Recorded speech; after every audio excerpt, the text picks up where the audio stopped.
Episode 3, Omashu, let's go. Right away, this episode starts with a rebel group inside of the Fire Nation capital, which I actually like as a addition. It's a good introduction to Azula and how conniving and sneaky she is, but it also shows us that the Fire Nation isn't just a group of fire-chucking murderous people. There are actual people in there, and not everybody agrees with Firelord Ozai, which is very much a good thing.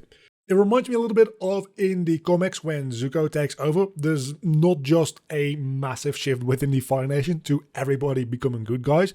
There still is Ozai loyalists. So it stands to reason that even after 100 years of propaganda and war, that there would be people within the Fire Nation that are not exactly pro-war and definitely not pro-Ozai. So really, really strong addition there. And I actually am kind of surprised that the original show never really dove into any topics like this, because there's a few episodes that could have been scrapped that could have been into this, which would have been a much better use of time. So this is one of the first times where I'm going to just stop for a moment and say this is straight up a change and an improvement and an addition to the show that improves upon the original. This is something that the original barely, if at all, does. So that's really, really good. Also, the actress for Azula, it was one of the weaker casts, right? A lot of the casting has been done really, really well. Sokka, spot on. Aang, spot on. Iroh, spot on. Even Ozai himself, spot on. Azula was, when the casting was revealed, not exactly spot on. But now that we can hear her speaking, have lines of dialogue here, especially that first line, that voice is 100% spot on. To the point where I initially thought, wait a second, did they AI voice replace this or something? Which they might have, but I don't think it is. I think it literally is just a talented actress. Throughout the rest of the episode, the voice isn't consistently that close to the cartoon voice, but there's a few moments there which it really sounds like the Azula we all know and love, and or hate, depending on your perspective. So that's really, really well done. The Ozai introducing Azula, though, because Azula was part of a undercover mission to uncover a rebel cell within the Fire Nation capital. She brought them into the castle so that Ozai could burn them alive, because that's kind of what you do, apparently. And at some point, he just goes to Azula, he looks over at her and pauses and says her name. And that's one of those other instances where, at this point, we're 3 episodes in, I am fairly confident saying that, who is this for? This is not for new people. There's just a little too many pause and wait for dramatic effect because people will recognize this character and then move on. This is definitely something made to capitalize on the resurgence of popularity that the Avatar franchise as a whole is having. Meaning that this is something that they're making for fans to watch the show again in a different way. This is not something that necessarily... It's probably a secondary goal for them, but this is not necessarily something that they're making to bring in new people. That's at least not what it seems like from the filmmaking of it all. This very much seems like it is aimed toward pre-existing fans, and I'm fairly confident on that now 3 episodes in. Moving on to the main part of the episode, initially this seems like it is a combination of Omashu and the Northern Air Temple episodes, which immediately makes the Mechanist more likable because he's not destroying a cultural site. Except this is not the Omashu episode at all. It takes place in Omashu, don't get me wrong, but actually there's nothing to do with King Boomy here until the very end where he shows up really, really quickly. It's actually a combination of 2 different episodes. It is the Northern Air Temple and Jet, which is a very interesting combination. Because both of them, in a sense, are traitors, right? The Mechanist is a traitor who works with the Fire Nation for his own reasons and his own goals, and probably is forced to. This episode doesn't really cover that. I expect the next episode to cover more of that. And at the same time, you've got Jet, who is fighting the Fire Nation, but to such a degree that he becomes a terrorist toward the people he's trying to protect. He's more about fighting the Fire Nation than protecting the Earth Kingdom. And both of them, in a sense, are a traitor. Which comes to a very interesting semi-climax of the episode where Aang and Sokka are like, oh my god, it's jets blowing up buildings, because that's the main mystery in this episode. There's been bombings in Omashu and we're like, okay, who's doing this? They figure out it's Jet, and Katara, having met Jet, thinks it is the Mechanist, which now has a name. He's called Sai for some reason. I'm going to keep referring to him as the Mechanist. And that is possible because both of their characters fit within that semi-traitor grey area where we're not actually supposed to very much like them, but they have good qualities. They're not necessarily bad guys, but they're not necessarily good guys either. So I think it is a genius move to combine these two episodes. And so far, I mean, this is just episode 3. I'm about halfway through the show, at least this season of the show now. And I think out of these first 3 episodes so far, this by far is my favorite. This feels like an entire package. This feels like a good episode. It has everything. I was kind of afraid that mixing it in with the Omashu episode as well, it was going to be very messy and very weird. It's not. Because the Omashu episode does not matter other than the fact that it is set inside Omashu. Introducing Jet here as well. He is much more likable than in the original show. He doesn't immediately give off the I am the cool guy, but I'm actually manipulating vibes, which you get within seconds in the cartoon. Here, he actually feels like a real person, and it is more slowly revealed that he is maybe a little bit of a radicalized terrorist.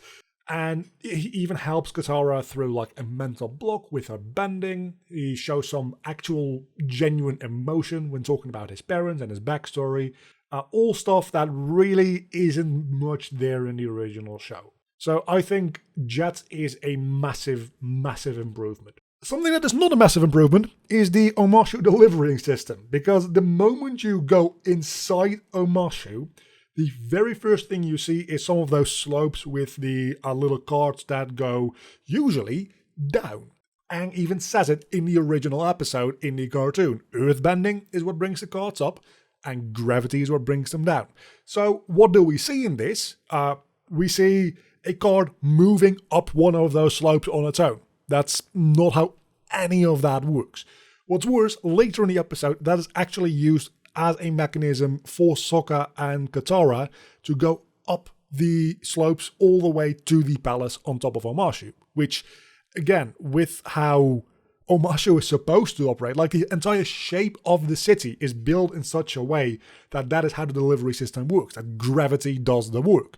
If these things can also just go up slopes, that entire system falls apart, meaning the entire city has no reason to be that shape and be built on the mountain like that. That just falls entirely apart. Somebody there did not understand the original intent of how Omashu works. Going back to the Jet part for a moment, because we've talked a lot about how I like Jet.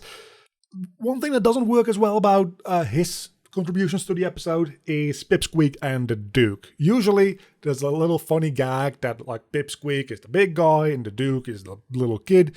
And that works because Pipsqueak, his head, is roughly the size of the entire body of the Duke. The Duke is made considerably smaller even for being a child like he is. And the Duke is Hulk-sized, right? He's massive.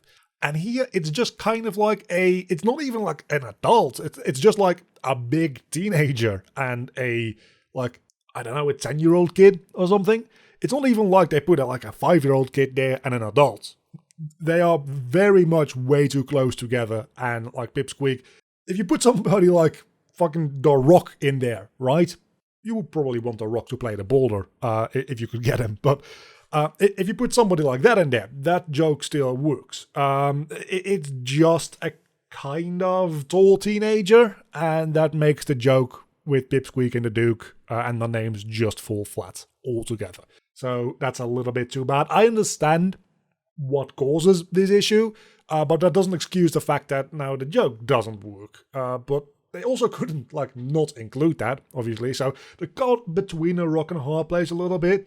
I personally would have just cast an even younger child for that scene, because he's in one scene. It's very clear that he was waved away for the rest of the shoot because of child acting regulations to begin with. So just cast an even younger child for the Duke and cast an actual adult, like a large, muscular adult for Pipsqueak. That would have made this joke land a little bit better, at least. It would have been a little bit weird, maybe, that Pipsqueak, being a large adult, would be subservient to Jet, but in the original show, that also is a little bit weird, because the guy is huge. He uses a tree trunk for a weapon, okay? We can deal with that much. At least then the joke would still kind of work.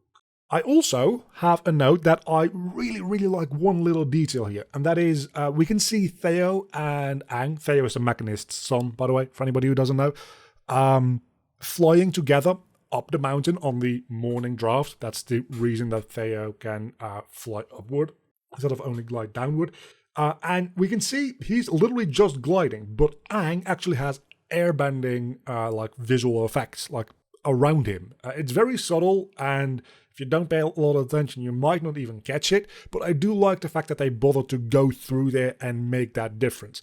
I don't know if we've seen him fly with the glider and also have those airbending effects around him before. I feel like we've seen him fly, but we haven't seen those effects. So those effects would definitely be there in this scene to differentiate between Theo and Aang. Speaking of Aang, let's talk about Zuko for a little bit, because Zuko and Iroh in this episode have kind of a newly unique story, which isn't really lifted from any original material, because they also go undercover in Omashu to try to get to Aang after they hear about it.